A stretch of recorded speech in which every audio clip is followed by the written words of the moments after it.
Welcome back to Delicious and Nutritious, everybody. Today we are going to be cooking jalapeno poppers, which is an absolutely delicious way to add towards your Cinco de Mayo lineup. So I just want to point out, guys, that although I'm making this themed around Cinco de Mayo, obviously speaking, you don't only need to cook this once a year, especially this recipe, guys. I am going to almost guarantee you that everybody is going to fall in love with these. They are absolutely amazing. They are healthy. And by using the substitutes, it really takes this recipe up another notch, as we always try to do in every single thing that we do here. So if you guys want more videos, please hit that sub button down below. And then also speaking, I have updated all of the scrub times. So if you want to see any specific chapter in any of the videos, you guys can do that. Not only that, I just wanted to let you guys know that we are going to be releasing videos in a different type of format here. Number one, we're going to release our long video first, and then we're going to follow it up by the shortened condensed version. So if you want to hear the explanation of all the ingredients, long version, short version is just going to be quick, what you need, and then how to prepare it and move on with yourself. This recipe is going to be from Le Crème de la Crème, which is going to be pinned in the comments below, and it's also going to be in the description. And we are definitely going to be making some modifications because me personally, I do not consume dairy. So when we're going to be making this recipe, we are going to take out the dairy and use great dairy substitutes that we have figured out. But if you guys do eat dairy and you want to go ahead and use dairy, you can do so. Just make sure if you are using dairy, it is grass-fed, number one, and it is organic, number two. Absolute musts for dairy. So let's get into everything we need. So number one, we're gonna need 3 to 4 chicken breasts. Just wanna point out to you guys that chicken is going to be the best way you can get it is gonna be number one, organic. Number two is gonna be pasture raised. The reason why that's so important is that they are allowing the chickens to just eat what is available on the pastures. And being that it's organic, none of these surroundings that the chickens are eating from is going to come from anything that is going to be non-organic, such as any of the chemicals, the herbicides, pesticides, or even the GMO feed that is quite common out there. GMO really contributes to a lot of the feeds towards the animals, which then goes into the animals, and then you know what those become. Then we're gonna need 8 ounces of cream cheese for this recipe, and the brand that I am going to suggest is going to be Kite Hill. Kite Hill is an amazing almond cultured cream cheese. So there's 2 different types of cream cheese you will see featured on the channel. Kite Hill is going to be used for certain things. And then there's another one made by the brand Violife. The other dairy-free alternative that we're going to feature is Miyoko. So there are 3 different brands. Some of you guys may have heard of Daya. I'm not the biggest fan of Daya. I don't think it tastes very good, but this is a cultured almond cream cheese. If you are allergic to almonds, obviously you're going to have to find something else to use. So there is that. That's gonna be a great thing for you guys to use. I really like that one. And this one specifically, they have slightly different flavors depending on what type of brand it is. This one works amazing in this recipe. And next we are gonna be checking out the jalapenos again. So there are 2 different things that I do for this recipe. Typically speaking, I use the green chilies, but you can also use the Rio Luna or La Preferida sliced jalapenos. Obviously, they're both organic here. Big fan of organic peppers, as we talked about last time. I typically go for the green chilies, a lot less spicy, and I think they really add a great flavor. But since you guys already have jalapenos pickled from the guacamole recipe, I'm gonna piggyback this on. If you guys do want to check out the guacamole recipe, you guys can definitely check that out up here. It's a great slam dunk. And then the other thing I forgot to add in with the guacamole is if you do like tomatoes in your guac, feel free to chop some of those up and go ahead and throw that in there. The other thing is putting a pit in the guacamole. One pit is a great way to preserve the guacamole. It really does it justice when trying to keep it without having that brown. And then another thing I have seen before is a gentle spritz in a sprayer bottle of lemon juice. That does preserve that as well. So we have the jalapenos. That one we're gonna need a 1/3 cup of there, and then we're gonna need garlic powder, a teaspoon. We're gonna need a teaspoon of cumin, and then we're gonna need a teaspoon of salt. As we did talk about before, we did use the Himalayan salt or the gray salt. I just have my gray salt already ground up. So that is what we're gonna use for this recipe. It's just in a separate jar here. And then finally speaking, it calls for 16 tortillas. I often find that I don't quite use 16 tortillas, but these tortillas, again, are gonna be by the brand Siete. Siete is an amazing brand. These are gonna be almond flour tortillas. So if there's too much almonds for you, they also make cassava root tortillas. They do chia seed tortillas. and they make, I believe, another tortilla as well, and they are all gluten-free. You just have to be slightly careful on these specific ones because they can crack, so I am going to recommend just to put a little bit of heat on them to make sure that they get a little pliability. These ones are actually some of the more resilient ones. Some of the brown rice tortillas that I used to use, they do crack quite a bit, so that's gonna be a great one for you guys. And then finally speaking, they do recommend putting a little bit of cheese on there. As I am dairy-free, and there are potentially a lot of people that are dairy-free out there, obviously non-dairy free people that you do use dairy and dairy seems to be okay for your system, make sure it's grass-fed and organic. But this brand is going to be amazing. This is vegan cultured pepper jack cheese, which is going to be from the brand Miyoko's. I really like the brand Miyoko's. It's non-GMO. Unfortunately, both the Kite Hill and the Miyoko's are not organic. I am still a fan of this. So these two brands are gonna be what we use today. So that's gonna be everything that we have as far as the ingredients go. We have our cutting board, we have our knives. We're not really gonna need too much of a knife. This one is gonna be for chopping up the jalapenos, or if you use the green chilies, they are already chopped. That's what makes it even easier. And then obviously we are going to need some forks. The reason why we're gonna need forks is because either you can put it in a crock pot and come back to it, or when I'm doing it, because I don't have my crock pot here quite yet, I put the chicken in the oven, I bake it, and then I bring it back out, and then I shred it, and then I finalize it in a pot, which you guys can see over there on the oven. That is going to be, I believe it's a 6-quart Teflon stainless steel. I always use stainless steel. I use this pan. This pan is amazing. It's called Ozeri. Ozeri is free of almost all of the chemicals. I never use non-stick pans, especially the black ones. They are littered with chemicals that are extremely hard for the body to detoxify, and they tend to find their way into deep tissues of the organs, including the brain. I'm not a fan of those pans. I stick to Ozeri. It's a great pan. They're very conscious, very engineered to not have a lot of those chemicals in there. So if you guys are gonna use the crock pot, I'm not gonna do it, but I am gonna cover it for you guys. So that's gonna be 8 ounces of cream cheese. You are gonna use 3 to 4 chicken breasts. You're gonna use a half cup of water. I have found that you need a little bit more water in there as well. You're gonna add in the jalapenos, which is gonna be the 1/3 cup chopped, or the green chilies, same exact recipe, or you can put a little bit more of these in there. I usually just, whatever can I have, I just use the entire can in the recipe if I'm going for the green chilies chopped. And then as far as the seasonings go, we have the salt, the teaspoon, we have the teaspoon of the cumin, which is really easy to remember. And then we have the teaspoon of the garlic. It's very important for me to get organic seasonings, because if they are non-organic, obviously we have the whole pesticide issue, but also speaking for the seasonings is they basically radiate them to free them when they're imported from almost all of like pathogenics, such as bacteria, parasites, whatever that is. So I am not a fan of passing radiation through food and then eating that radiation. So that is why I choose to use organic seasonings in all of my meals. And then all you do is throw all of that into the crock pot, and you can put it on low. I prefer it on low for 6 to 8 hours. Cooking things on low is always better in my opinion. Low and slow always wins the race when it comes to cooking, because it doesn't damage all of the things that we're doing, especially vegetables. And then number 2, if you want to put it on high, you're kind of in a time crunch, it's going to be 3 to 4 hours on high. Make sure to come back and stir that, because it does evaporate the water. If you need a little bit more water, throw it in there and keep stirring that. So when that's done, then we would almost be to here. But since we're going here today, I have already cooked the chicken in the oven.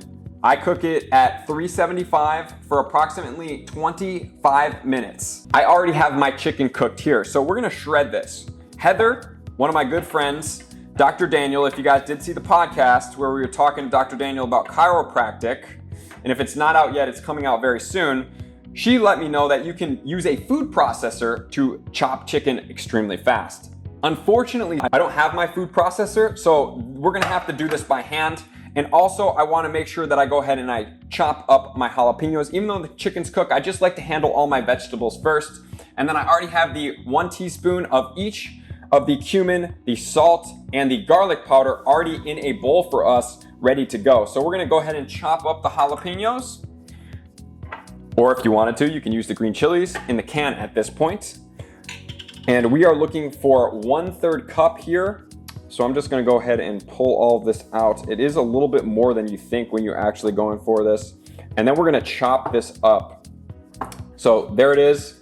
This one, you can go about it as a very calculated manner, or you can just go ahead and go at it like this. Just move this over just a little bit, and we're not gonna use the green chili, so I'll put those over there. And we are just going to chop up the pickled jalapenos. So the pickled jalapenos will bring a little bit more spice in here. If you're a little sensitive to spice, I would definitely say to make sure to use the green chilies. They still have a great flavoring in them, just not quite as much spice as do the jalapenos. So we have that there. There we go. So the jalapenos are pretty much chopped there. You can do them a little bit more fine if you would like. So we have all of the jalapenos chopped. Let's see how close we are to a 1/3 cup. Man, we really just hit it on the head right there. So there is the 1/3 cup. I have my pan here that I'm gonna use. So I'm just gonna go ahead and put these in there and get that ready to go. The cool thing about the Kite Hill is it calls for 8 ounces of cream cheese, and this is an 8-ounce container. The next step is going to be to take our chicken and to start shredding it. If you've already cooked your chicken prematurely like I have, and we shred it, it's already ready. It's basically just melding the flavors together in the pot after this point. If you didn't use the slow cooker process is so much more efficient because you don't have to worry about cooking it or anything like that. You have to shred it afterwards. The cool thing about this is now if I did have a food processor, I could just shred this and then cook it on the stove. So it just depends which one you prefer, if you want to be a little bit more hands-on or hands-off for the process. For the shredding process, I just don't have a very good method of shredding. If you guys have a good method, drop in the comments below. I'd be happy to go ahead and pin that into the comments to help people out. It's just using 2 forks. That's one thing you can do. Or I have already cooked this prematurely, so it's a little cold. So I think I'm just gonna go after this with my hands and maneuver this together here because it seems to come apart a little bit easier when it's cold. As opposed to like when you just cook it, it gets a little hot. So that's one trick you can do is cook the chicken and then refrigerate it. And then if you want to use your hands or the food processor, like I said, one thing about the food processor is if you want more of the shredded chicken feel, it's definitely going to be a lot finer. It's going to be more of like tuna fish consistency and sizing as opposed to like shredded chicken feel. So depending on which one you would prefer, you can do that. So we're gonna go ahead and shred all of this by hand. It doesn't have to be super small, guys. It can be big chunks too, like this, if that's what you prefer, because we're gonna get them into the tortillas. We are just finishing up with the chicken. It takes a little bit of time. It is a little tedious. Like I said, it really depends if you want the shredded chicken feel, the bigger shredded chicken, or if you want the diced chicken. Doesn't really matter too much. It's all personal preference. And usually when I do make this recipe, I am going for 3 times the amount of what it normally calls for because it's a really easy recipe to replicate. And the reason why is because just in case you don't want to do a 1/3 cup, a 1/3 cup, a 1/3 cup, like the easiest replication of this, if you're trying to do it for a big party, is just make 3 times. It makes a lot of food. And this is a slam dunk hit. The other thing you can do that I have done in the past, because we're gonna start sauteing this, is you can add in some type of greens. If you wanna make this a little bit more of a vegetable dish, it doesn't really subtract anything or do anything different to the dish, just adds a little bit of vegetables. So you can do some type of power green mix, organic power green mix, or you can also add artichokes, some canned artichokes, quartered. You can dice those up and put them in here as well. Both of those additions do well in here. So you can have that if you want to have a little bit more vegetables in this dish, but we're just going to stick to this dish as of right now because we have this completed. So we're going to throw this in the pot with everything, and then we are going to start sauteing it. So now we're going to start transferring it into the pot. We have all of our shredded chicken here. We're going to go ahead and throw that in there. You may want to use a little bit of oil. My preferred is going to be refined organic coconut oil. That's pretty much the only thing I cook with. We will go over that in another video of my top things to cook with, what is good and what is not too good. And then we have the cream cheese. We're gonna go ahead and throw that in there. So it is a very thick mixture. And the cool thing about that is like literally there's 8 ounces right there. And then you wanna measure out the teaspoon of each, which I already have prematurely measured. If you do want to make sure that they are more evenly distributed, you can pre-measure them. And then if you want, you can take a spoon or a fork or something and you can stir them around just to make sure that one part of the dish doesn't get too much of whatever. Make sure it's nice and mixed right there. Really official utensil, mixing with a knife. And then we're gonna go ahead and drop that in there. That's what's gonna turn into this amazing mixture. It's gonna be nice and thick when we saute it. Doesn't take too long to saute. We're basically just molding the flavors around. And then if you guys do want to see here, we just basically stir this around. It's already getting kind of dry, but we're just basically melding all this flavor together, getting everything together, making sure that it's all together in one space. And I would put a little bit of water in here because it's going to cook out. Approximately 1/8 of a cup of water just to cook it down. Stir that up right there. Give it a little bit of moisture. And then we are going to let it cook together.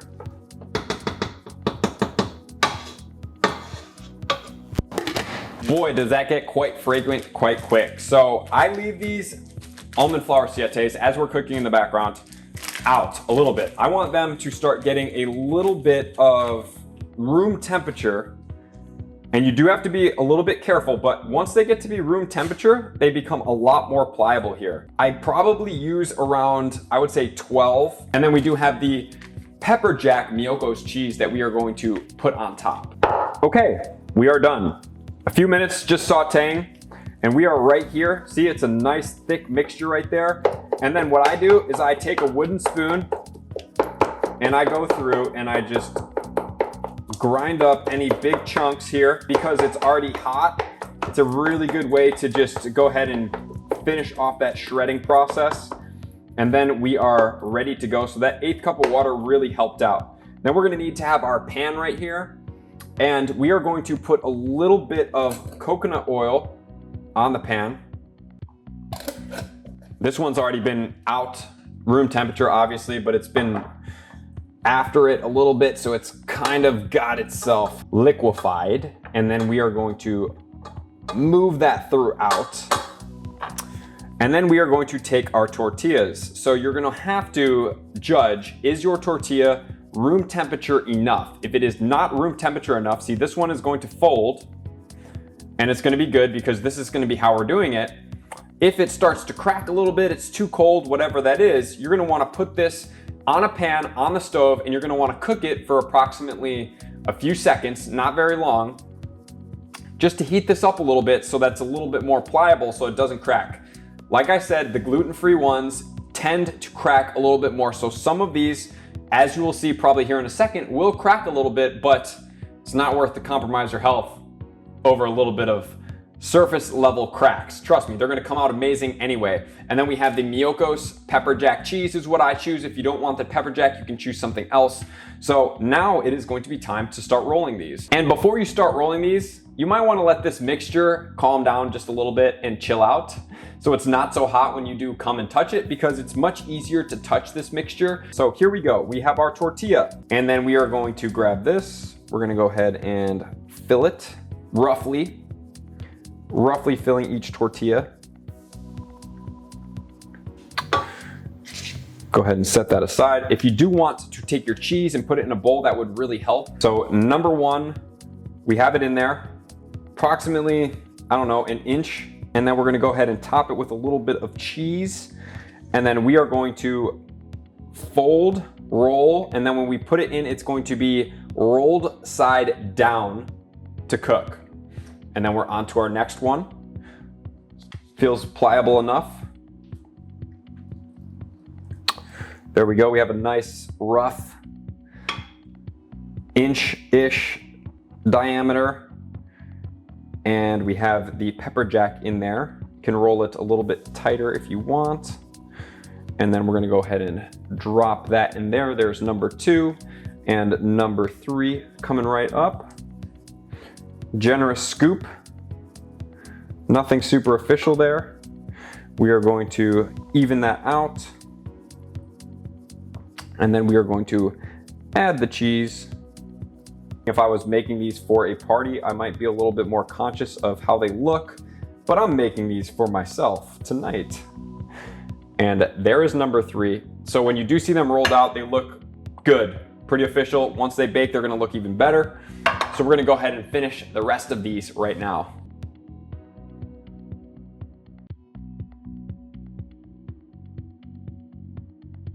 And it has been a success. So I used 3 chicken breasts, a little bit on the larger side, medium to large, and I did a total of 11 taquitos. This is gonna be our pan number 1. We have another pan sitting over there. So the oven is already preheated to 425 as we started with.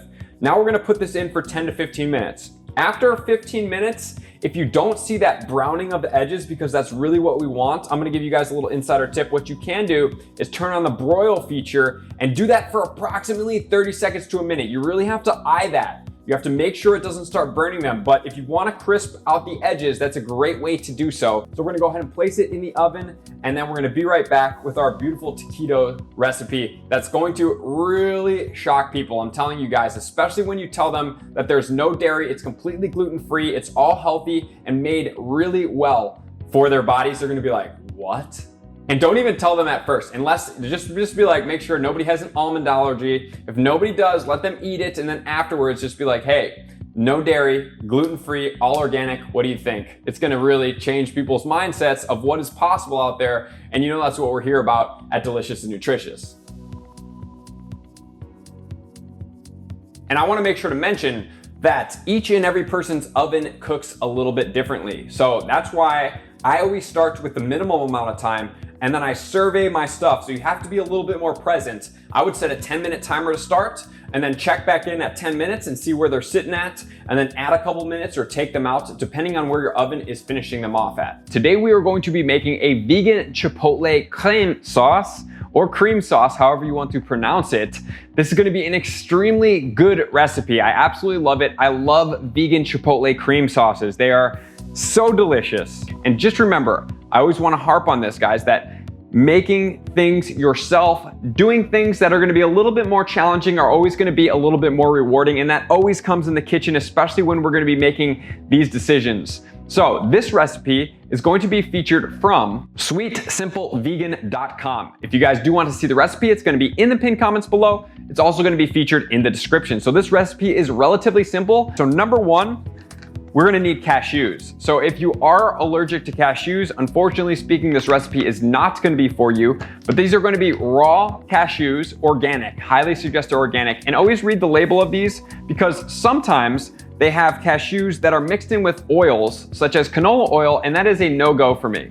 Number 2, we're gonna need a cup of water to go in here. We're pretty much just gonna add all this stuff to a blender. And the next thing we're gonna need is 1 to 2 Chipotle peppers in adobo sauce. So I was in Whole Foods the other day, and then I looked online. I do this quite commonly when I'm looking for specific ingredients that I'm not really enjoying what the ingredients are.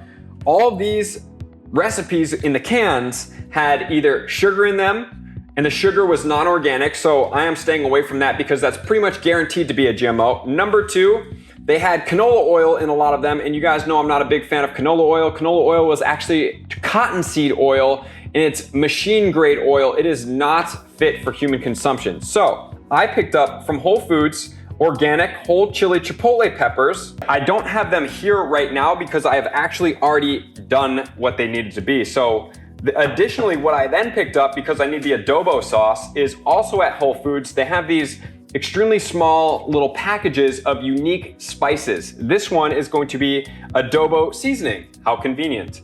And then it goes ahead and tells you how to do it. On the back here, it says Chipotle in adobo. It basically gives you all the things if you want to recreate the recipe. Or what I did is I just used the seasoning right here. I added it in, and then I followed the recipe. And the recipe is going to be: simmer all ingredients in a covered pan for 1 hour, stirring occasionally or until liquid reduces to about a cup. This hot, smoky, delicious flavored sauce can be added to just about anything. For puree, place chilies and sauce in a blender and puree. What I did is I basically simmered it. I didn't use 3 cups of water. I used about 1.5 cups. And now we have our Chipotles in adobo sauce. Remember, guys, doing the extra work is going to pay off in the long run. I know it's not convenient for me to just crack open a can, but I was not into the ingredients, so there's gonna be another way for me, and that's why I'm here for you guys. Then we need a teaspoon of smoked paprika, But I'm using regular paprika. It calls for smoked. I oftentimes substitute out regular. Sometimes I just don't really like the smokiness of the flavoring. Sometimes it kind of just like turns me off when I smell it. And then we need a teaspoon of garlic powder, and then we need a teaspoon of salt. Himalayan sea salt or gray salt are gonna be the ones that I recommend for you guys. And then we need a half lemon or lime juiced. With that knife, you score all the way through, and then you squeeze it. By doing that, it's then going to open up each of these individual sections to be able to get the juice out of. That's really what holds you back from getting the juice, or you can have something more fancy like one of the juice presses. And then finally speaking, you are going to need a blender for this. Unfortunately, this is just a NutriBullet. Typically, I use a Vitamix, but my Vitamix is in storage right now. So when you do see the Vitamix come out, you do know that I have grabbed mine from storage, which will be in a couple of weeks. So everything, go ahead and measure it all out, and then we are going to toss it into the blender. And it says 1 cup of cashews soaked. So what I would do is I would take the 1 cup of water, 1 cup of cashews, I would put it in a bowl, and I would just let it soak for approximately 30 minutes to really start softening those up before you put them in a blender. Great way to do it early, get it done, or you could even put the cup and the cashews into the blender bottle and just let it sit there until it's ready to go. We have already done everything here. So this is going to be each and every part of this. I don't think we need to go through and measure a teaspoon of each. I think you guys know how to measure a teaspoon and a cup, right? Pretty relatively straightforward. And then just juice that to approximately a tablespoon to a tablespoon and a half of either a lemon or a lime, whichever you prefer. And then finally, we need 1 to 2 Chipotle adobo sauce peppers. So I have mine in here that I went ahead and I made. So I'm just gonna take 1. I'm gonna go, I think it's a little bit spicier if you put 2 in there. So I'm gonna put 2 in there. And that's pretty much it for the sauce, guys. Then we just go ahead and top off the blender, and we are going to blend this up together. So if you don't like the blending noise, please cover your ears. The higher quality the blender, the easier it is to make, but I'm using a NutriBullet and we're gonna make this work. It just gets, you need a little bit of a shake to the NutriBullet, but it's still gonna make it happen. It just takes a little bit longer and a little bit more finesse to get it there. So when I'm blending, I make sure that I see when the blender is going, it starts to pull the sauce, the cream sauce, into kind of like this folded mannerism. When I start to see that, that means that it's really starting to get smooth. So it's a little bit hard to see in here, but in other blenders, it's a little bit easier to see, and you see that start folding inwards. That inward folding for me is gonna mean that the sauce is pretty much ready. This one looks pretty ready to me. It is a thick sauce, so if you wanna make it a little less thick, you can always add a little bit more water. And there we have it, the vegan Chipotle cream sauce. This sauce comes out just like this. It is great consistency. Blend it a little bit more if you do want it, and then you can serve it in a nice little ramekin. Really, really tasty. The more of those Chipotle adobo sauce peppers you put in, the spicier it is. This sauce does definitely have a little kick, and it is going to be the perfect accompaniment with the jalapeno poppers. It's definitely gonna give it that spice, something amazing. Alrighty guys, so we have the Chipotle sauce made. We have the officially done jalapeno poppers. So check them out, nice little golden brown. This one was 12 minutes. Look how they came out. They're absolutely perfect, just like this. They look great, they feel great. If you guys wanted to top a little bit of cheese on top, just to kind of get that nice little ambient feel, you could totally do that as well. But these, trust me, when people start trying these, they're gonna be like, what in the world is that? And we have the vegan Chipotle cream sauce that we just made as well while we were waiting for those to come out. So this double up is going to be an absolutely slam dunk for a party. I'm telling you guys, people are gonna be like, wow, what happened? I cannot wait to eat this. So thank you to Lizzie for pointing this out to me, that I didn't try my guacamole with a chip, and she was really excited about hearing the chip crunch in the guacamole recipe. So I am going to make sure that we try our food together. So here it is. This is going to be the jalapeno poppers with the vegan Chipotle cream sauce. It's amazing.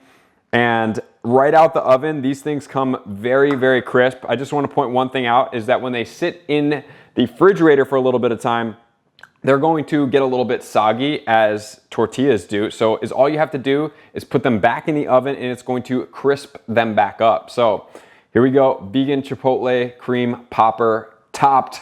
Gosh.